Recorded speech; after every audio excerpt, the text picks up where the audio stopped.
Okay, so if you remember, we just took over all this. We had the Punic Wars, we've had some expansion happening.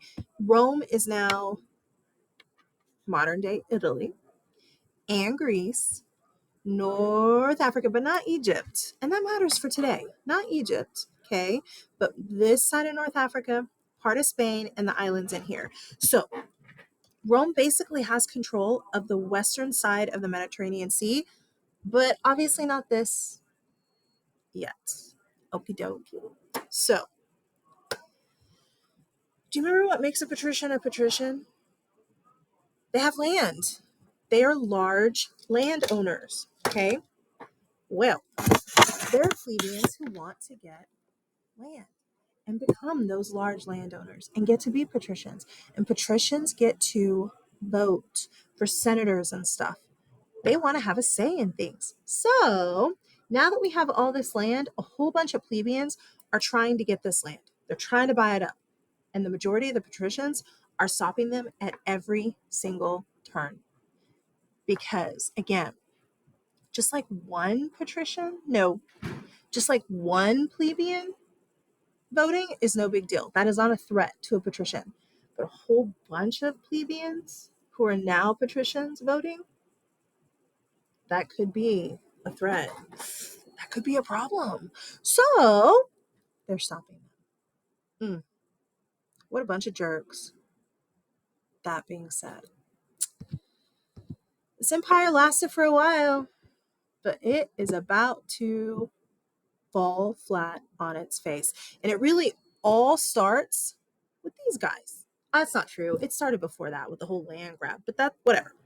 These guys right here, the Gracchus brothers. This is a statue of the Gracchus brothers. Okay, right here. It's Marcus Gracchus, and is it Gaius? I don't remember the other guy's name, but one of their names is Marcus. But the Gracchus brothers. Okay, the Gracchus brothers are two plebeians. Plebeians who were elected to be tribunes. Remember, the tribunes are part of the Roman government who speak for the rest of the plebeians. All right. So they're supposed to like watch out for the plebeians and say, like, hey, this isn't fair to the patricians, or hey, government, they can't pay more taxes or whatever. All right. That's their job as a tribune. Well, they're throwing a kind of decent sized fit about the whole patricians won't let plebeians buy land. They're like, that's not okay. Besides all that, we want to buy land at some point too. That's not okay. In fact, they're causing such an issue in the government that the Gracchus brothers just mysteriously disappear one day. Oops. Where'd they go? Guys, they're killed. Okay. Who do you think did it? Duh. Of course it's going to be patricians. Probably their own government.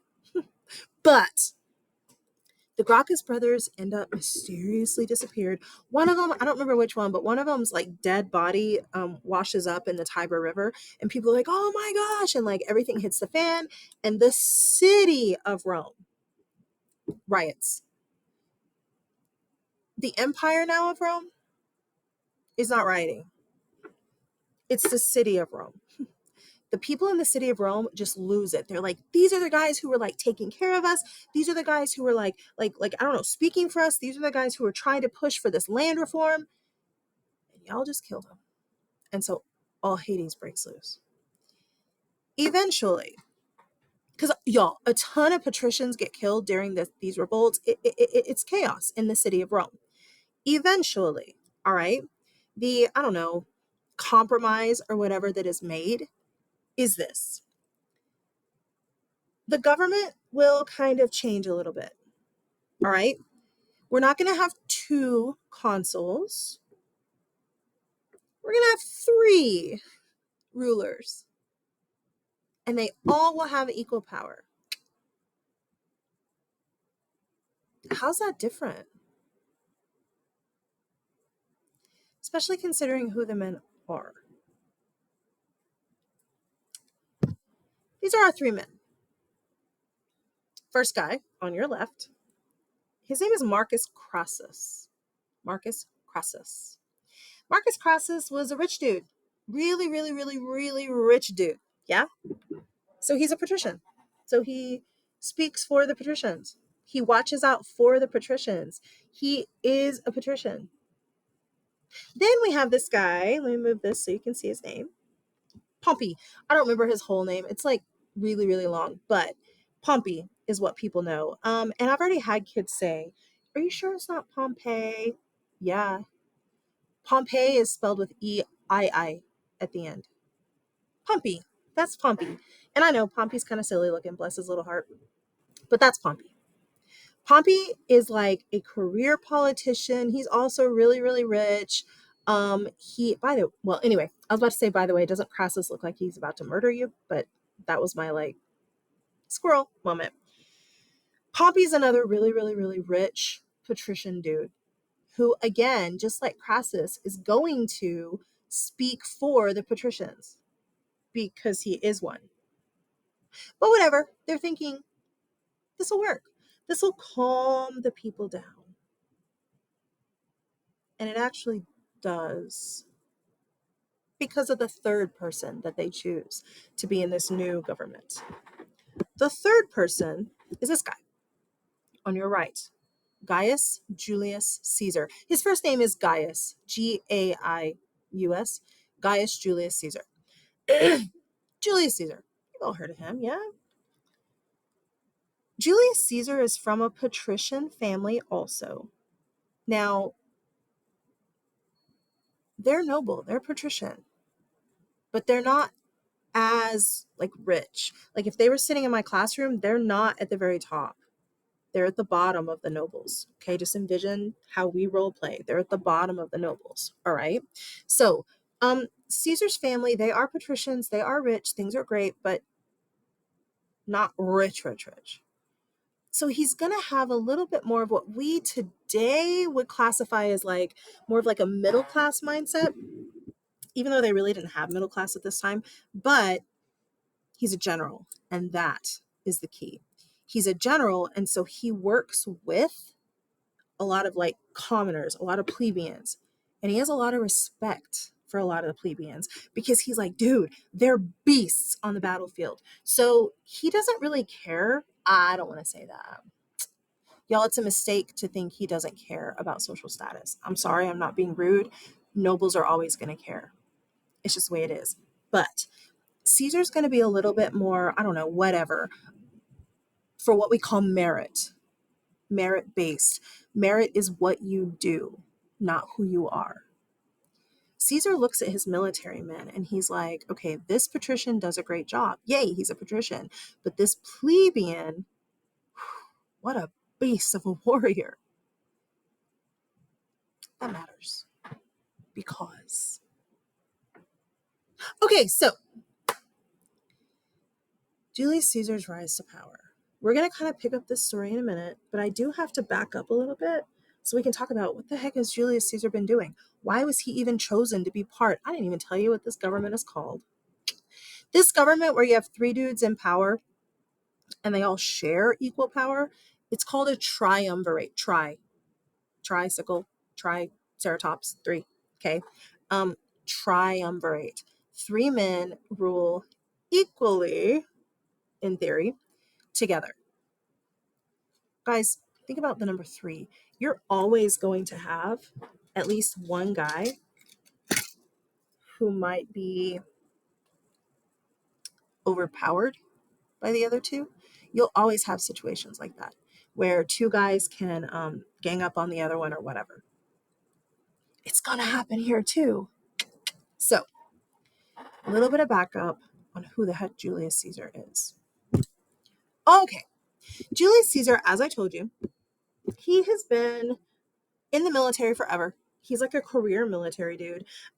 He has been like working his way up, and he's now a general. He's in charge of several legions. And he has been sent for the past several years way up here to Gaul. Now, he doesn't actually conquer all of this land, okay? But Gaul is this area up here, okay? like modern day France, part of the Germanies, the Gaelic peoples lived there. He doesn't conquer all of this land, but during this time period, Rome is fully aware that they do need to connect this right here. I mean, of course, right? So they have sent several different legions and several different generals in this whole time period, in between fighting the Punic Wars, which is all the green, and the time of the collapse of Rome. Okay. So they have been sending generals and taking over this stuff for a long time. Okie dokie. Caesar is one of the men who's up here leading a group in Gaul, fighting the Gaelic barbarians. Barbarians are just people that the Romans were like, gross, they're not us. That's it. The word barbarian, we tend to think of it like they're, I don't know, dirty and gross and not civilized. And that's not true. They are civilized. They just tend to be a little bit more semi-nomadic, less clean. They were like long hair, definitely not as clean, definitely. They tended to not eat as often with utensils, although the Romans didn't have forks either, but whatever. They just, right? So they were just to the Romans. Oh, and they had beards. Oh, God forbid. The Romans were always very clean shaven. I mean, look back at these pictures. The Romans are clean shaven, short haircuts. Okay, that's just the style of the time. Okay. And then you have these Germanic peoples, Gaelic peoples up in the north who, yeah, that's not really their culture. So they called them barbarians. Okay, so that being said, they're going to be up here in this pink area, a whole bunch of different Roman generals, a whole bunch of different legions over a really long period of time getting this land. Okay, and again, Caesar's one of the dudes up here getting this land in Gaul. That being said, one of the things that Caesar starts noticing, men who have, here we go. Oh, hold on. I want to move that. Men who have served their 3 years in the military. Okay. So they were plebeians. They served 3 years. They should be able to buy land now. If they want to, they should. And at the same time, Rome is gaining all of this land. So there's a lot of land up for grabs for people to buy. Yeah. But Caesar notices that a lot of them are getting blocked. Patricians are not letting them buy the land. The government is continually just like, oh, somebody already bought it, whether they did or not. I don't know. Okay. Caesar's like, that's not okay. These men fought and bled for this land up here. And he's like, that's not really okay. So Caesar starts kind of stepping in. And it's not that he is selling the land to his soldiers, but he's basically selling the land to his soldiers. So that once the land is reported to the government, they're saying, hey, we just got, and I'm just making this up, this chunk of land up here, and Bob bought it. Yay, Bob is now a patrician. He can vote, and here's all the paperwork. So instead of making it so they report to Rome, hey, we have all this land, now it's up for grabs, they're saying, hey, we have all this land, and it's already bought. And it's plebeians who have been in the military, who have been beasts in the military, who like they've earned the ability to buy it, that are getting this land. People love him because of that. They know that that's, I just looked at my hair and it's like sticking out. Anyway, they know that that's happening with Caesar and the military up there. And so they respect him. So whenever the first triumvirate is created and these two rich dudes get together, Pompey and Crassus, and they're like, ugh, how are we going to do this? Plebeians aren't going to listen to us. And they're like, well, let's put Caesar in. Yeah. Two of us, one of him. We can control this guy. Not only can we control him, but he's a warrior. He likes to be out and fighting and stuff. He's not going to want to be here in the city of Rome ruling. He's going to want to be out there leading and fighting. So basically, he'll be a member of the Triumvirate in name, just to make it look like we're like taking care of the plebeians, but we'll really just rule. No big deal.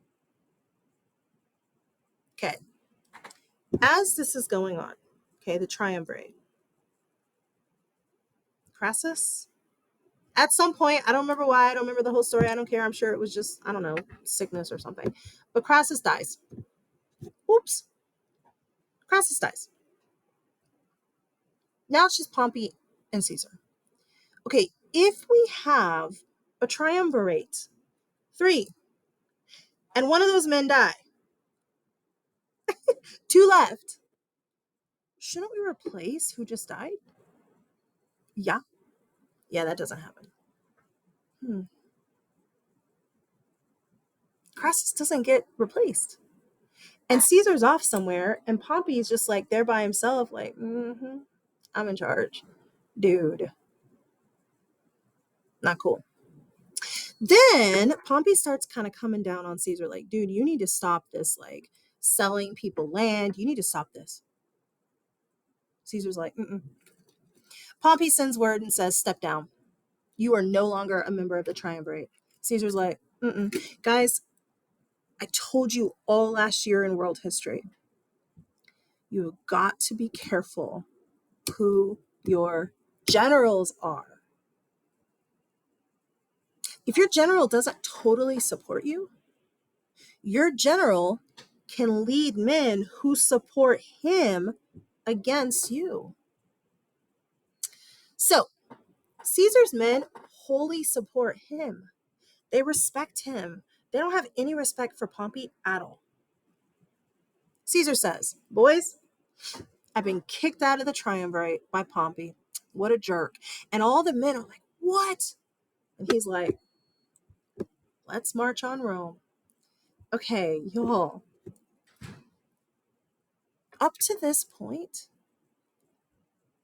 Rome has never, the city, let me change that. The city of Rome has never been invaded by a foreign group.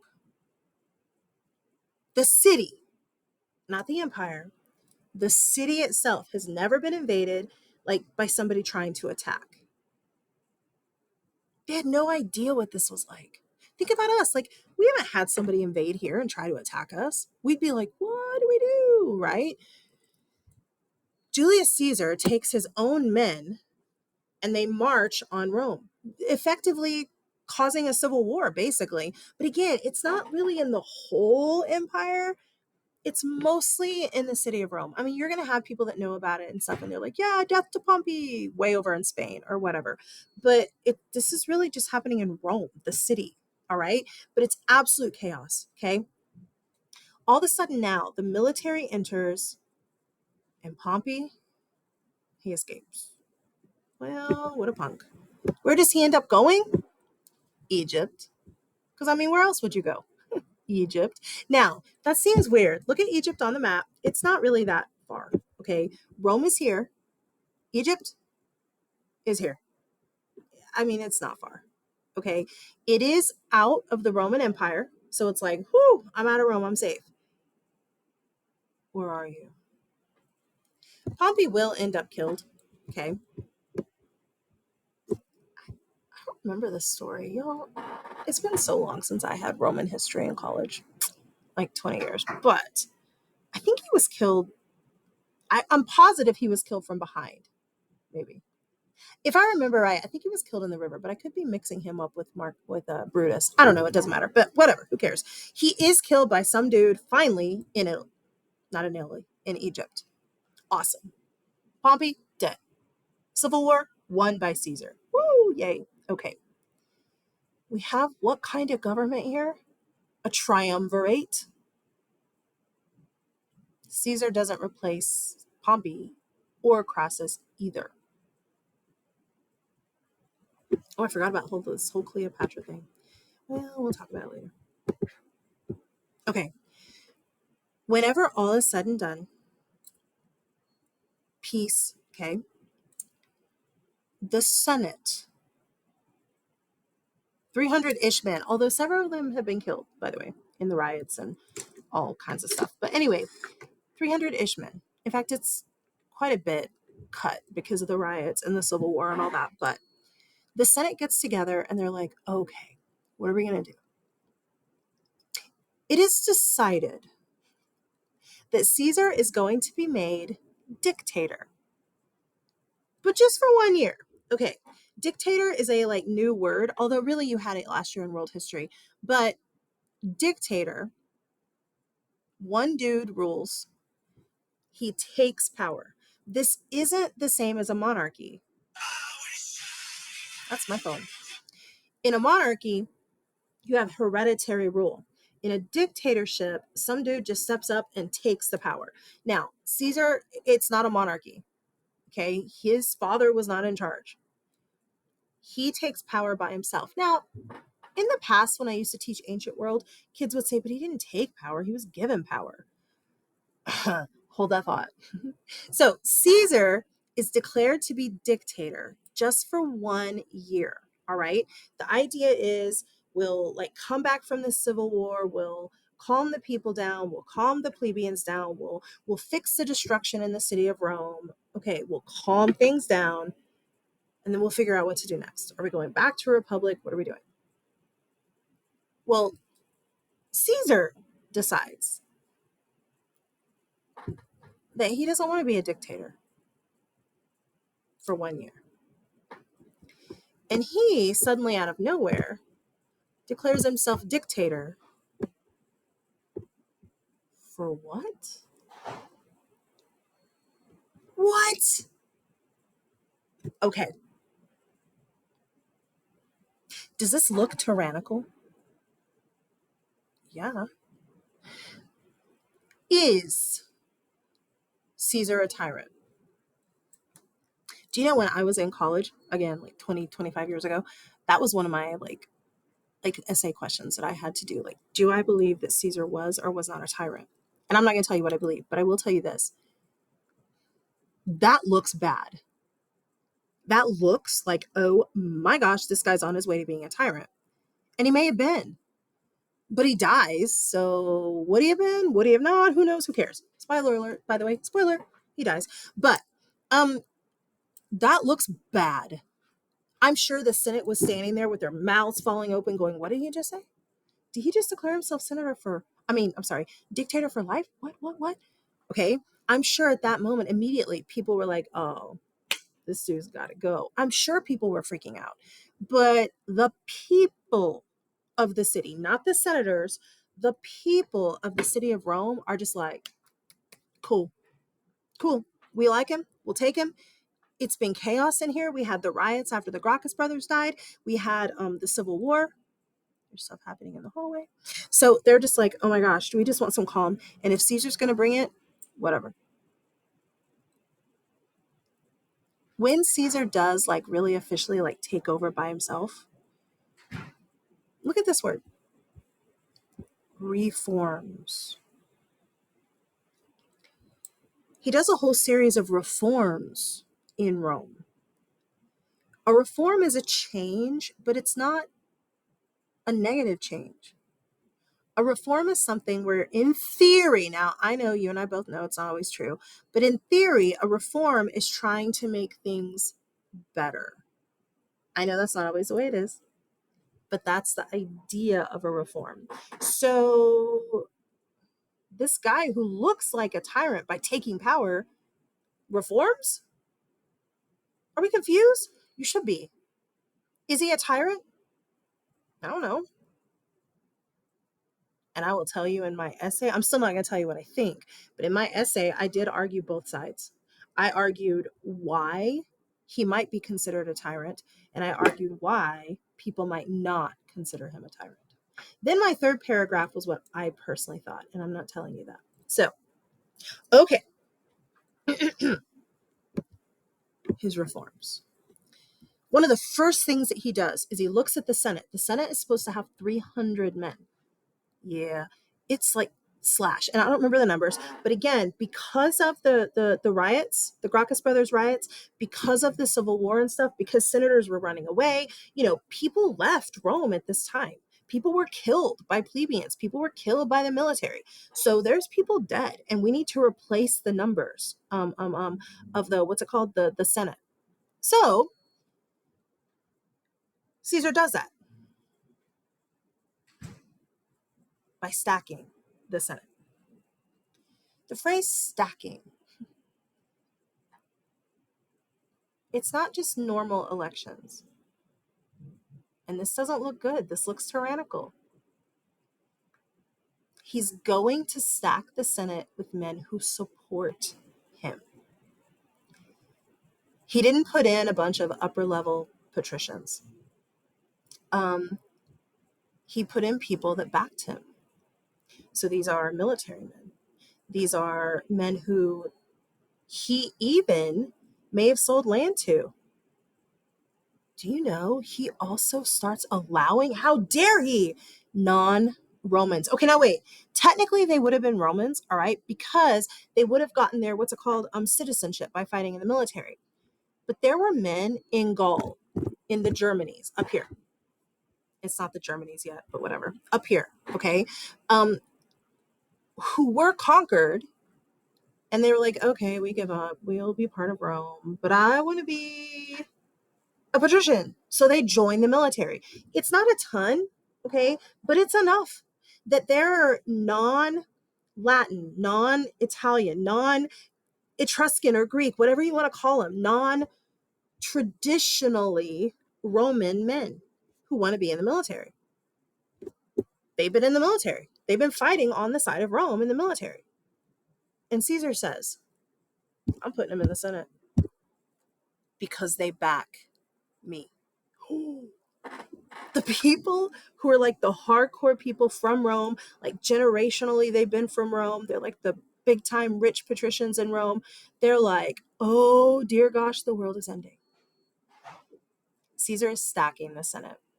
He's putting people in there who are going to support him.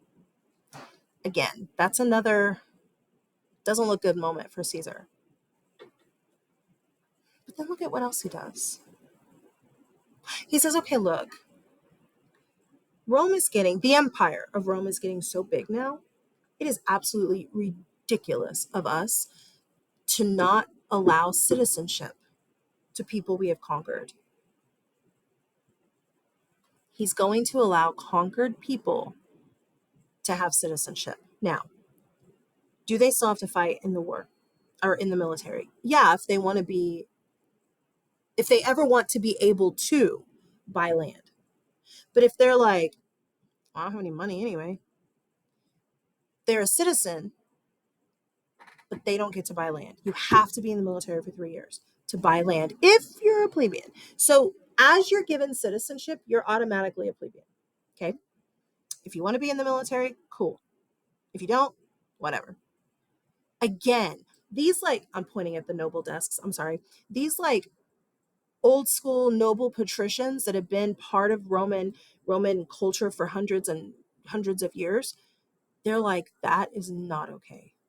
That's not how the law works. You are supposed to be in the military for 3 years to get your citizenship. And then you could buy land if we would give it to you. I mean, I guess if you're a patrician, that looks like a tyrannical move. I don't know. I think most of us here in America would be like, dude, that's a good thing. So it just depends. I mean, is he a tyrant? Is he not? I don't know. It's an opinion, I guess. Then he allows people to start buying conquered land. Guys, they have all of this land now. And he's like, it is so dumb for us to only have I don't know, I'm just making this number up, 10% of the population. Oh, okay. I'm sorry, I was reading an email. 10% of the population owning all of this land. He's like, that is stupid. So if you want to buy the land, it is cheap. Now you have to have had your 3 years in the military. He's following the laws, but he has cut the level, what's it called? The price of the land. So now poor people can buy land. Now think about these people. The people who he has just given citizenship to, the people who are being allowed to buy land, they're going to support him. They're going to support Caesar. Any kind of vote in the future, they're going to support Caesar. Meanwhile, he looks at the city of Rome, where we've had chaos for several years, okay? And he's like, dude, we got to rebuild. So we're going to beautify Rome. We're going to rebuild it. We're going to make it look beautiful. We're going to fix things. And that creates a ton of plebeian jobs. Now the plebeians see him as giving them jobs as well. The plebeians loved him. Oh, I forgot about the whole taxes thing. He also says, yeah, look at that bottom one. He says, if you're a soldier in Rome, you just got your pay raised. Awesome. And your taxes lowered. Awesome. I mean, if you're a soldier, if you're an ex-soldier, well, you're not a soldier anymore. So that's not you. So all of these old school patricians who, again, they were soldiers when they were younger. They did their 10 years in the military. Now they're in the government or whatever. They're like, what the heck? And Caesar, where is this extra money going to come from? We're lowering taxes, so we don't have the money to pay these soldiers. And he's like, oh, yeah, your pay is going to be lowered because what y'all make is ridiculous. Do you see why the peasants, I say peasants, the plebeians loved him? And again, does this look like he's a tyrant? Well, not if you're a plebeian. But if you're a patrician, is he a plebeian? Is he a plebeian? Oh my gosh. If you're a patrician, is he a tyrant? And again, like everybody has their, I guess, opinion of was he or wasn't he, but it's up to you, I guess. The plebeians didn't see that and they loved him. The patricians believed he was a tyrant and they hated him. So what happened to him? Well, oopsie. Caesar is in a Senate meeting. He's in a meeting. Oops, I just hit my thing. With his own senators. And in the meeting, all of a sudden, these men just start walking down. In this painting right here, Caesar's right here. And look, they have their little daggers. I know it's hard to see, but they have their little daggers. Yeah. And all of them just start coming down and they just start just stabbing him. Caesar ends up stabbed like 30 something times. Right there on the Senate floor. By the senators. Men who are supposed to be high up and, I don't know, noble and like, I don't know, not barbaric and killers, and they kill him on the Senate floor. Can you imagine if all of a sudden we heard about that? President killed by the Congress. We'd be like, what? That's what just happened. There are so many paintings of this. This is one of them. Here's another one. You have Caesar here. So, oh, it's so dramatic. Look at him. And all the senators. Look at their faces. I love art, you guys. Oh, and back here, check this out. What's happening? Yeah, back here. Let me move my head. Back here. Oh no, I can't look. Yeah. So yeah, like this is just right in the middle of a Senate meeting. Here's another painting still. Caesar's like, no, don't kill me. And all these men with their giant swords, it's not daggers, but giant swords, yeah. And they're right here. Here's another one. This is the one I like best. But you have Caesar dead on the floor. A creepy dude here. These guys here. People watching in the back. They look creepy, right? And then look, just a little detail. Oh, I can't move it. There's our she-wolf, you guys. Okay. Caesar's... Okay, I don't know what just happened. Caesar's killed on the Senate floor. Like, that's a big deal. Here we go. And at this point, who's in charge of the government now? You're like, the Senate? Okay. But what is the Senate's job? To make laws. Okay. Is the Senate's job to judge? No.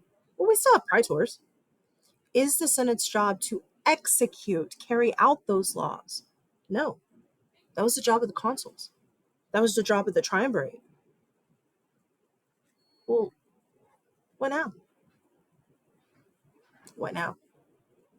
A lot of the men who were involved in this plot, they did it in front of the rest of the Senate. The rest of the Senate sees this and they're like, oh shoot, that was John. We're going to go kill him. So now a lot of the senators who killed Caesar, they're in hiding or they're leaving or whatever because other men are looking for them now. And there's 3 men in particular who are going to be affected. And these 3 men in particular are going to set up the next triumvirate. Just a little preview. You have this guy right here. His name is Lepidus. Lepidus. And this guy, Mark Antony. And this guy, young Octavius. Octavian. Octavian is Julius Caesar's. Technically, it's his nephew, but Caesar has adopted him. Basically, it's Caesar's adopted son. Mark Antony is like good friend of the family, kind of sort of in a relationship with Caesar's sister, And then Lepidus is, Caesar's head cavalry commander. Cavalry, horses. These are all some of Caesar's top guys. And they're like, oh, heck no. So that's where we'll start next, tomorrow, whatever. They're going to basically avenge Caesar and then start the second triumvirate. Okie dokie. So, das ist alles. Bye.